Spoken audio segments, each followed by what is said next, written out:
And there we are. Okay, today we're going to be talking about how to close clients for your AI agency. All right. This is going to be a topic that I am very, very excited about because last time I covered how to actually start one, and we covered how to really get your first client on the calendar.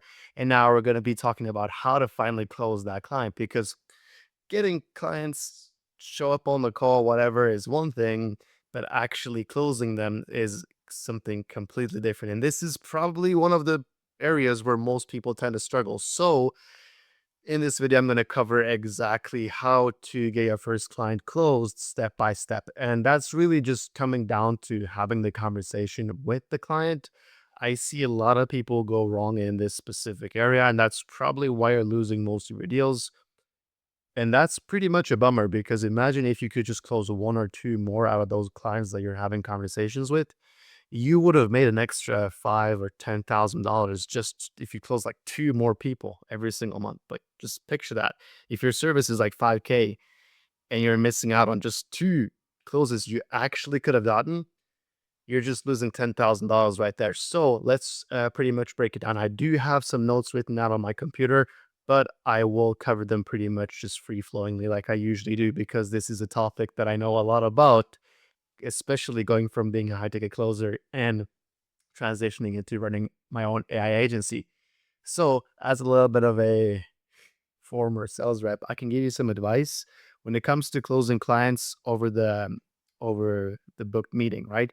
Now, let's go in step by step, right? I'm going to start with a couple fundamentals that you just need to understand, and then I'll try to give you a couple of bit of like a few tips and tricks along the way, which will work pretty nicely. But essentially, the first thing that you guys have to understand when it comes to closing clients, especially in this AI agency industry, is that your clients, your customers, the people you're talking with, they don't really care about AI whatsoever. And this might sound like a little bit of a shocker, especially when everybody's trying to run an AI agency or implement AI into these businesses. Everybody's like talking about the AI. But what they don't realize is that the people you're talking to, they don't really give a shit about AI. All right. They seriously don't. What they really care about is what results you can actually bring them, right? Because they all have a problem, they all have something they're struggling with within their business, and they want to solve this problem so that they can actually make more money. And the key thing right there is that the person you're talking to doesn't care about AI, he cares about making more money, right? Because he has a business. And let's be real, your AI agency doesn't really care about how you're going to run your AI, or at least you shouldn't care about how you run your AI or what you're doing with your agency. What you care about is making more money. So the same thing goes for the person you're talking to. So if you're not going to help him out solve his problem or help him out with making more money, then what are you really doing for him? Probably nothing, right? So that's why you're most likely losing a lot of these deals because on these B2B conversations, people come in with a problem. They know how to take their decisions. They've already gotten a business running somewhat successfully. So they know how to take decisions, what sounds good, what doesn't. So when you're kind of trying to close these guys B2C or just being very, I guess, talkative about the product and not really what you're gonna do for them, then you're not really gonna you're gonna miss out on a lot of deals that you could potentially close, right? So understand this as a fundamental principle that these guys don't care about your service, your AI, whatever. What they care about is what you're gonna do. Is that gonna solve their problem, and is it gonna make them more money? If it doesn't do that, then you're probably talking to the wrong person, or your offer is just not as good as it's supposed to be. So that's gonna be the number one thing you have to understand, all right? The second thing is that when we're talking with these people, you have to dig a little bit deep with your questions and not just based off of emotions, but you have to be able to kind of look at what their problem is and how you and what you do in your service and whatever is going to help this out, right? Which means that I want you to actually have these conversations with these clients and talk about the numbers, be open and honest about this shit. Like just be transparent with them and tell them or ask them how much they're doing with revenue, but just don't ask it bluntly like that, right? You want to kind of ease your way into it, but get some numbers in because the numbers are going to help you out a ton. I see a lot of people just neglect the numbers, and that's going to hold you back a ton. And the reason why is because if you can get some sort of tangible numbers down, it's going to be way easier for you as the conversation progresses to actually close them. And I'll give you a perfect example. Imagine this, right? You're talking with just let's just say a med spa or just like some clinic, right? And you ask them like, okay, you guys do this, that, and the third. How much are you guys making? Like, let's just say per patient ish, right? So let's say they're making like $2,000 per patient, right? It's like, okay, awesome. They're making $2,000 per patient. Your service is 5K. So let's say if you can get this clinic an extra 5 patients a month, they're going to make $10,000 a month extra just because you can get them 5 more patients, right? So just completely logically, if you can get them 5 more patients, that equals to $10,000, which basically means that if you can get them $10,000, they're obviously going to be very willing to pay you 5,000 because you're making them more in return, right? And this is going to be recurring for them. 5 clients is or 5 patients, whatever, is like going to be just like on the low end. You can potentially and probably get them even more patients, like 8 or 10, which is going to bring them in way like 20, right? Instead of 10. So if you can get these numbers down on the conversation that you're having, you're going to have a way easier time actually closing them because everything is going to make way more just sense logically as well. Which means I'll give you another example, right? Let's say you're doing AI receptionist. Have a conversation with them about, okay, so how many calls approximately do you guys get per week? And if they say they don't know, well, you can just call them out on the BS right there. Like, let's say they actually don't know, right? It's just like, okay, but that's probably your biggest issue right there. You're getting tons of calls all the time, and you don't even have any idea of how many calls you get. Sorry, somebody's calling me. But you don't even know how many calls you're getting as a business. That's a huge red flag, a huge issue for your business right there. So it's like, okay, let's get into it. If you really think about it, approximately how many, if you just like were to guess, right? And then they guess it. And then you can, okay, you're having 100 conversation or you're getting 100 phone calls every single week, right? How many of those calls do you think you're missing out on, right? And then they're missing out on, let's just say, a lot of them. I'm missing out on like 40 calls. So it's like, okay, you're missing 40% of your calls. Out of those 40 calls you're missing, how many do you think you could actually realistically get like turn into an actual customer?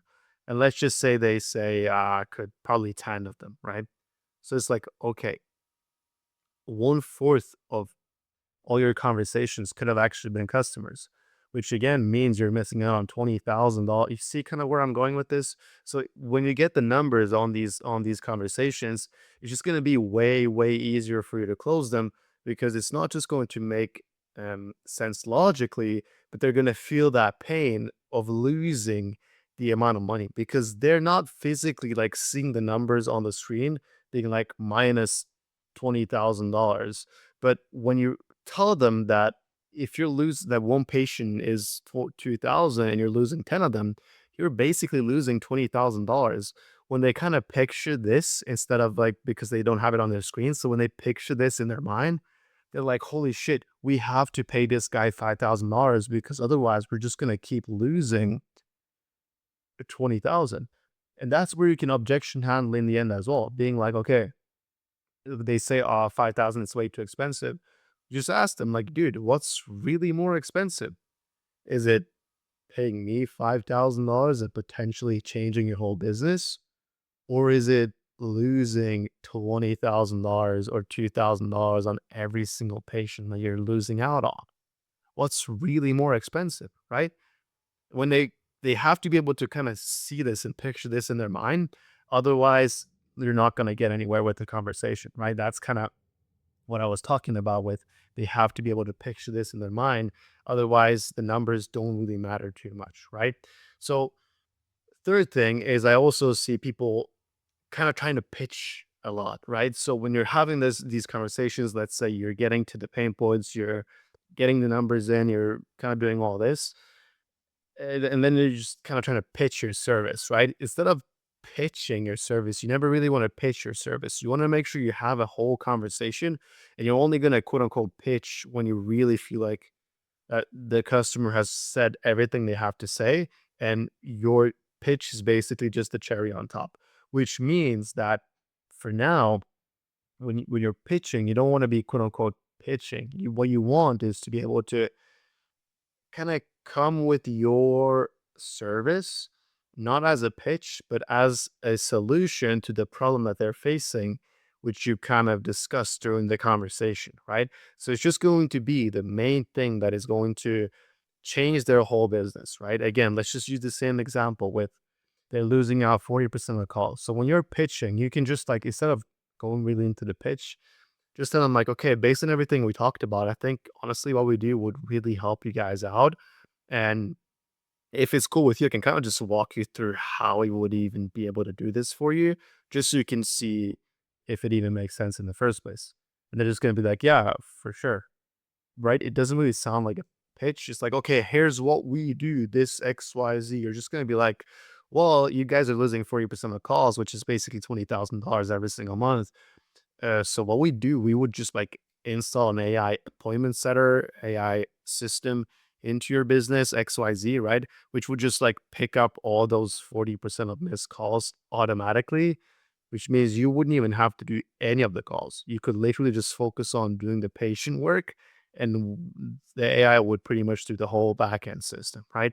So when you kind of frame it that way, it's almost like, oh shit, this is more so a solution to our problem rather than just this company trying to pitch us something which we're supposed to pay, right? So when you understand how to really frame this, obviously it's going to take a little bit of practice. It's going to take a little bit of nuance and back and forth. But once you kind of get it, the framework is actually really powerful because it sets you up as not just the solution, but it also sets you up as kind of the professional in this space of just like, okay, this is how we do. We're not desperate to kind of have you pay us. This is just what we realized is the best possible solution for the problem that you're facing. And when you realize this, that's when you have the right frame. And when you have the right frame, that's when it gets 10 times easier to close them. Fourth is going to be just to keep things very simple. I see a lot of people just try to be way too fancy. They sound very desperate. They're trying to close. They don't really know what they're doing, right? And honestly, my best recommendation when it comes to that is just to keep things very, very simple. Don't overcomplicate things, right? You want to dig deep, you want to ask a couple questions, but just have a genuine ass conversation. Like you don't want to be fake, you don't want to be somebody you're not, but just going with with the frame of mind of just being very curious about what their problems are and what they're doing XYZ, right? So go in with a curious mindset and you're going to ask the right questions almost automatically, right? Because if they can tell you like, no, I feel like we're doing well, right? It's like, okay, awesome. So if you guys are doing well, like why did you even decide to book a call in the first place? Right? Let's say, oh no, we're making $300,000 a month. Like we're pretty happy with 300,000. So it's like, okay, awesome. Like by the way, just curious again, if you guys are making $300,000, why do you feel like you even need to reach out to somebody like us to even get help with anything? And that's when they're gonna open up and actually tell you the real problems that they have. And that's when you can really understand their situation and what you can do for them to make sure that what you're doing actually is the right fit for them, right? So that's going to be one of the most important things when it actually comes to talking with these people is they're business owners. They're not stupid. They know what they're doing. So please just keep it simple. It's going to help you out a ton. Also, make sure to have confidence in these conversations because if you're sounding a little bit off, if you're not really confident in the conversations, they're gonna smell that out and they're just gonna feel like you're not gonna do a good job. Because if you're not confident on the conversation, you're most likely not gonna be confident in the service that you're providing. And they can smell that again because they're business owners, they kind of know. So it's gonna be way easier for you to close these deals if you are more confident. Now, obviously, this is easier said than done. It's going to take you a little bit of time to get the confidence. It's going to take a couple conversations to get the confidence. Maybe you even have to close a client before you can get that confidence. But if you can kind of go into a bit of a curious mindset and have the confidence behind that, you're pretty much all set for that conversation, regardless of the outcome. And that's one last thing that I want to mention is regardless of the outcome, because honest to God, like you can't close everybody. Okay. I know you're gonna go in with the mindset of like, dude, this is the person I'm gonna close, but you have to have some realistic expectations behind this because if you're doing an AI agency, it's cold traffic. These guys don't know you, they don't trust you, XYZ. Chances are that you're most likely not gonna close rather than actually close. So being able to just like reset after every conversation or look at the mistakes you did in the previous is going to take you so far because it's going to help you out to close a couple more deals later down the line because you're not doing the same mistake over and over again and the same mistakes everybody else is doing, right? That's kind of what's going to separate you from your competition as well. So make sure you're actually a little bit like laid back with the results you're getting, even if it doesn't close. Don't worry, you'll always have more opportunities later down the line, but make sure not to do the same mistakes that you've actually been doing in the previous conversations. So I really hope this helps. That's kind of all the advice that I have when it comes to closing clients on these meetings. It's way easier than you guys think. Just please don't do the things that I just listed that most people tend to do. But it's going to take you really far. If you have that confidence, if you're curious, if you ask the right questions, if you dig deep enough, if you get into the numbers, all of these things are going to help you out a ton. And just as a quick little side note, a quick little tip, whatever, if you guys are jumping on these calls and you have a crazy good setup, like everything, the background looks clean, you have a nice office, or you have just if you're in your room, right, just look at a couple of different ways to fix your aesthetic in the background. Get a good camera, do whatever you can to just have an aesthetically pleasing scenario on the meeting. Trust me, guys, it's gonna help you out when it comes to first impressions so much. I hope you guys actually stuck around to this point in the video because I'll tell you right now, in the like when I was working as a closer and whatnot, I set the standard for environment and just like meeting aesthetics for the whole company. Everybody was like, yo, how you fix that setup? How do you get it like that? XYZ. I set the standard for everything. And the reason why is because when you jump on that meeting and you're talking with a business owner that's doing, let's just say, 300K a month, and he jumps on and he sees you have a professional looking setup, just immediately halo effect. First impression is just going to be like, yo, this guy knows what he's doing. He's got a pretty professional setup. He wouldn't have that up if he didn't know what he was doing. So it's immediately just going to, right off the bat, kick you in the right direction. I can't tell you how many times people are like, holy shit, that's a crazy setup. You guys must know what you're doing. And that's just like I've already closed them in the first 30 seconds just from him like seeing me. And then we have a good conversation and they're pretty much sold, right? So as long as you know how to frame this thing properly and everything looks good, bro, you're way ahead of the curve. So again, I hope that helped. If you guys need anything else, leave a comment down below, or I've also linked my IG. I'll probably post some short form content moving forward as well. So follow me on IG. You can also send me a DM if you need any questions or if you're wondering about anything. I'm always happy to help. Free of charge. Just shoot me a message. It's actually crazy how much I give for free. So if you guys like the video, make sure to let me know. Other than that, I'll catch you guys next time. Take care.